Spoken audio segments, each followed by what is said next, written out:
Hi friends, welcome back to Varsha Vidya's YouTube channel. ಇವತ್ತು ನಾನೊಂದು vlog ಮಾಡೋಣ ಅಂತ ಅಂದ್ಕೊಂಡಿದ್ದೀನಿ. ನಾನು ಇವತ್ತು ನನ್ನ ಫ್ಯಾಮಿಲಿ ಜೊತೆ ತಣ್ಣೀರ್ಬಾವಿ ಬೀಚಿಗೆ ಹೋಗ್ತಾ ಇದ್ದೀನಿ. ಆ್ಯಂಡ್ ಇವತ್ತು ಇದು ಒಂದು ಸ್ಪೆಷಲ್ ವ್ಲಾಗ್ ಬಿಕಾಸ್ ಇದು ಬಂದು ದಿಯಂದು ಫಸ್ಟ್ ಬೀಚ್ ಟ್ರಿಪ್ ಇದೊಂದು. ಸೊ ಅವಳು ಬೀಚಲ್ಲಿ ಹೇಗೆ ಎಂಜಾಯ್ ಮಾಡ್ತಾಳೆ, ಯೂಶ್ವಲಿ ಅವಳಿಗೆ ತಣ್ಣೀರು ಇಷ್ಟ ಇಲ್ಲ, ಹೇಗೆ ನೀರಲ್ಲಿ ಆಟ ಆಡ್ತಾಳೆ ಗೊತ್ತಿಲ್ಲ. So I am eagerly waiting to see how she is going to play ಅಂತ. ಆ್ಯಂಡ್ ನಾವು ಇಲ್ಲಿ ಬರ್ತಾನೆ ನೋಡ್ತಾ ಇದ್ದೀರಾ ನೀವು, ಸನ್ಸೆಟ್ ಆಗಕ್ಕೆ ಹೋಗ್ತಾ ಇದೆ. ಬೀಚಲ್ಲಿ ನಿಂತ್ಕೊಂಡು ಸನ್ಸೆಟ್ ನೋಡೋ ಒಂದು ಖುಷಿನೇ ಬೇರೆ guys. I love watching that.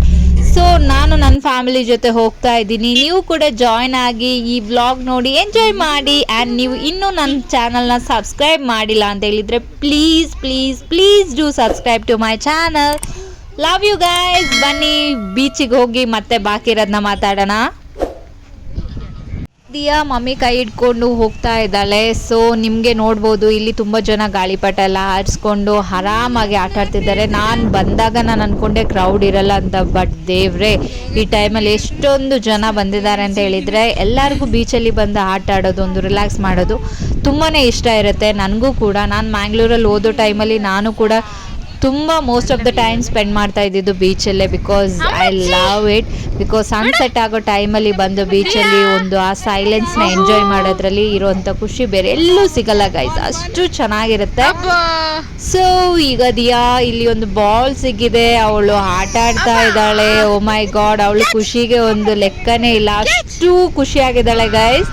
Wow, ball ಯಾರ್ದು ಅಂತಾನೆ ಗೊತ್ತಿಲ್ಲ ಗೈಸ್. ಅವಳು ಅಲ್ಲಿ ಬಾಲ್ ಕಂಡ ತಕ್ಷಣ ಅವಳಿಗೆ ಬಾಲ್ ತಗೊಂಡು ಆಟ ಆಡಬೇಕು ಅಂತ ಅನಿಸ್ತು. She was very happy seeing that ball. ಅವಳು ತಗೊಂಡ್ಲು, ಅವಳ ಪಾಡಿಗೆ ಅವಳು ಆಟ ಆಡ್ತಾ ಇದ್ಲು. ಮಕ್ಳು ಯಾರ್ದು ಏನು ಅಂತ ಏನು ನೋಡಲ್ಲ, ಅವ್ರ ಎಂಜಾಯ್ಮೆಂಟ್ನ ಮಾತ್ರ ಅವ್ರು ನೋಡ್ತಾರೆ. ಹಾಗೆ ಅವಳು ತಗೊಂಡು ಆಟ ಆಡ್ತಾ ಇದ್ಲು. ನಾವು ಕೂಡ ಅವಳ ಜೊತೆ ಆಟ ಆಡೋಕ್ಕೆ ಸ್ಟಾರ್ಟ್ ಮಾಡ್ದು. ತುಂಬ ಚೆನ್ನಾಗಿತ್ತು.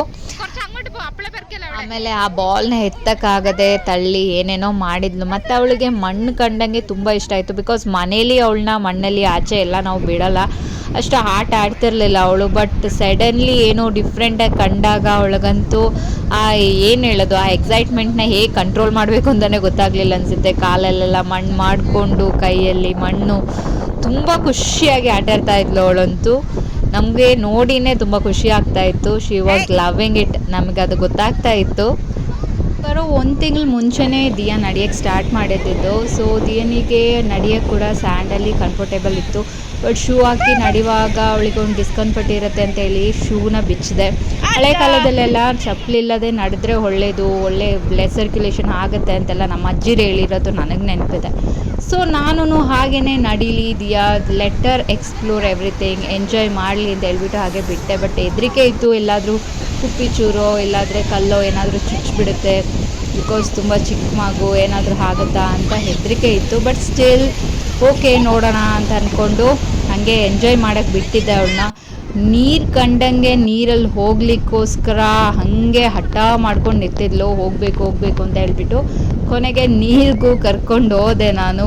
ಓ ದೇವ, ಅಲೆ ಬರ್ತಾ ಇರುವಾಗ ಅವಳಿಗೆ ಹೆದರಿಕೆನೂ ಆಗ್ತಿತ್ತು. ಪ್ಲಸ್ ಅವಳು ನೀರು ಮುಟ್ಟಿ ಆಚೆ ಹೋಗ್ತಾ ಇರುವಾಗ ಅಯ್ಯೋ ನೆಕ್ಸ್ಟ್ ಟೈಮ್ ಎಲ್ಲಿ ಯಾವಾಗ ಬರುತ್ತೆ ಅಂತ ಹೇಳ್ಕೊಂಡು ವೆಯ್ಟ್ ಮಾಡ್ತಾ ಇದ್ಲು. ನಾನು ಕೂಡ ತುಂಬ ಒಂದು 1.5 ಇಯರ್ಸೇ ಆಗಿತ್ತು ಬೀಚಿಗೆಲ್ಲ ಹೋಗದೆ. ಸೊ ನಾನು ಒಂದು ಮಗುವಾಗಿ ತುಂಬಾ ಎಂಜಾಯ್ ಮಾಡಿದೆ. ರಿಯಲಿ ಗೈಸ್, ತುಂಬ ಅಂದರೆ ತುಂಬಾ ಎಂಜಾಯ್ ಮಾಡಿದ್ದೀನಿ ನಾನು. ನನಗೆ ಅವಳನ್ನ ನೋಡ್ತಾ ನನ್ನ ಚೈಲ್ಡ್ಹುಡ್ ಮೆಮೊರೀಸ್ ಎಲ್ಲ ನೆನಪಾಗಕ್ಕೆ ಸ್ಟಾರ್ಟ್ ಆಯಿತು. ಗೊತ್ತಿಲ್ಲ ನಾವು ಕೂಡ ಈ ಥರನೇ ಎಂಜಾಯ್ ಮಾಡಿದ್ವು ಅಂತ. ಬಟ್ ಆ ಪುಟ್ಟ ಕಾಲಿಟ್ಕೊಂಡು ದಪ್ಪ ಅಂತ ನಡ್ಕೊಂಡು ಆ ಸಮುದ್ರದಲ್ಲಿ ಹೋಗ್ತಾ ಇರೋದನ್ನ ನೋಡಿನೇ ನನಗೆ ತುಂಬಾ ಖುಷಿ ಆಗ್ತಾಯಿತ್ತು. ಓ ಗಾಡ್, ಎಷ್ಟು ಚೆನ್ನಾಗಿದೆ ಚೈಲ್ಡ್ಹುಡ್. ಪುನಃ ನಾವು ಮಕ್ಕಳಾಗಿದ್ದರೆ ಚೆನ್ನಾಗಿರ್ತಿತ್ತು ದೊಡ್ಡವ್ರಿಗಿಂತ.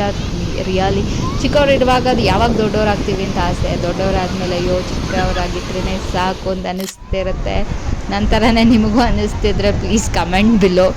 ಸೊ ನಾನಂತೂ ಅವಳದು ಆಟಗಳು, ಅವಳದು ಆ ಒಂದು ಮೆಮೊರೀಸ್ನ ಇದು ಮಾಡ್ತಾ ಇರುವಾಗ ರಿಯಲಿ ನಾನು ಈ ಮೆಮೊರೀಸ್ನೆಲ್ಲ ಸೇಫಾಗಿ ಇಟ್ಕೊಳ್ತೀನಿ. ಬಿಕಾಸ್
ಅವಳು ದೊಡ್ಡದಾದ್ಮೇಲೆ ಚೆರಿಷ್ ಮಾಡೋಕ್ಕೆ ತುಂಬ ಚೆನ್ನಾಗಿರುತ್ತೆ. ಆ್ಯಂಡ್ ನೀವು ಕೂಡ ನಿಮ್ಮ ಮಕ್ಕಳದ್ದು ಮೆಮೊರೀಸನ್ನೆಲ್ಲ ಕ್ರಿಯೇಟ್ ಮಾಡಿ ಈ ಥರನೇ ಇಟ್ಕೊಳ್ಳಿ, ಸೊ ದ್ಯಾಟ್ ಅವ್ರು ದೊಡ್ಡದಾದ್ಮೇಲೆ ತೋರಿಸ್ಲಿಕ್ಕೆ ನಿಮಗೂ ಹೇಳಲಿಕ್ಕೆ ತುಂಬಾ ಸ್ಟೋರೀಸ್ ಇರುತ್ತೆ. ನನಗೆ ತುಂಬ ಇಷ್ಟ ಆಯಿತು. ಈ ತಣ್ಣೀರ್ಬಾವಿ ಬೀಚ್ ಬಂದು ಈವ್ನಿಂಗ್ ಟೈಮ್ ಸ್ಪೆಂಡ್ ಮಾಡೋಕ್ಕೆ one of the best beach in Mangalore ಅಂತಲೇ ಹೇಳ್ಬೋದು.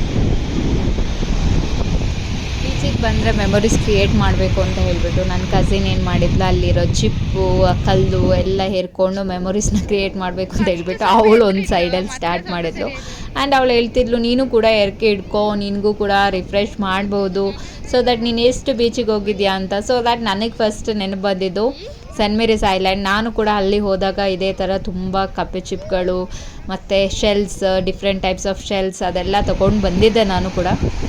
ಸೊ ಚೆನ್ನಾಗಿತ್ತು ಗೈಸ್, ಅದು ಕೂಡ ಒಂಥರ ಮೆಮೊರೀಸ್ನ ರಿಫ್ರೆಶ್ ಮಾಡೋಕ್ಕೆ. ನನಗೆ ತುಂಬ ಚೆನ್ನಾಗಿದೆ ಬೀಚ್, ತುಂಬ ಜನಗಳಿರ್ತಾರೆ. ಆ್ಯಂಡ್ ನಿಯರ್ಲಿ 6:30 ಎಲ್ಲ ಆಗುವಾಗ ನಿಮ್ಮನ್ನ ಆಚೆ ಕಳಿಸ್ಬಿಡ್ತಾರೆ. ಅದಾದಮೇಲೆ ನಿಮ್ಮನ್ನ ಏನು ಹೇಳೋದು, ಬೀಚಲ್ಲಿ ಲೈಕ್ ವಾಟರಲ್ಲಿ ಇಳಿಯೋಕ್ಕೆ ಬಿಡಲ್ಲ ಅವರು. ಆ ಟೈಮಲ್ಲೆಲ್ಲ ನೀವು ಮೇಲೆ ಹೊರಗಡೆ ಬಂದುಬಿಡಬೇಕು, ಸ್ಯಾಂಡ್ ಪ್ಲೇಸಲ್ಲಿ ನಿಲ್ಲಬೇಕು. ಆ್ಯಂಡ್ ನಿಮಗೆ ಅಲ್ಲಿ ಲೈಕ್ ಕ್ಯಾಮಲ್ ಇರುತ್ತೆ, ಕ್ಯಾಮಲ್ ರೈಡ್ ಕೂಡ ಮಾಡ್ಬೋದು. ಫಸ್ಟ್ ಸ್ಟಾರ್ಟಿಂಗಲ್ಲಿ ನಾನು ತೋರಿಸಿದಾಗ ನಿಮಗೆ ನೋಡಿರಬೇಕು, ಕ್ಯಾಮಲ್ ರೈಡ್ ಕೂಡ ಹೋಗ್ಬೋದು. ಆ್ಯಂಡ್ ನೀವು ಗಾಳಿಪಟ ಕೂಡ ಹಾರಿಸ್ಬೋದು. ಹಾಗೆ ನಿಮಗೆ ತುಂಬ ಲೈಕ್ ಆಟ ಆಡೋಕ್ಕೆ ತುಂಬ ಥಿಂಗ್ಸ್ ಇದೆ ಅಲ್ಲಿ. And evening back to home ಆಗುವಾಗ ನಿಮಗೆ ಸ್ವಲ್ಪ ಸ್ನ್ಯಾಕ್ಸ್ ಎಲ್ಲ ತಿಂದು ಕೂಲಾಗಿ ಆರಾಮಾಗಿ ರಿಫ್ರೆಶ್ ಆಗಿ ಮನೆಗೆ ಹೋಗ್ಬೋದು. ಹೋಪ್ ನೀವು ಕೂಡ ಎಂಜಾಯ್ ಮಾಡಿದ್ರಿ ಅಂತ. Until next time, see you, bye.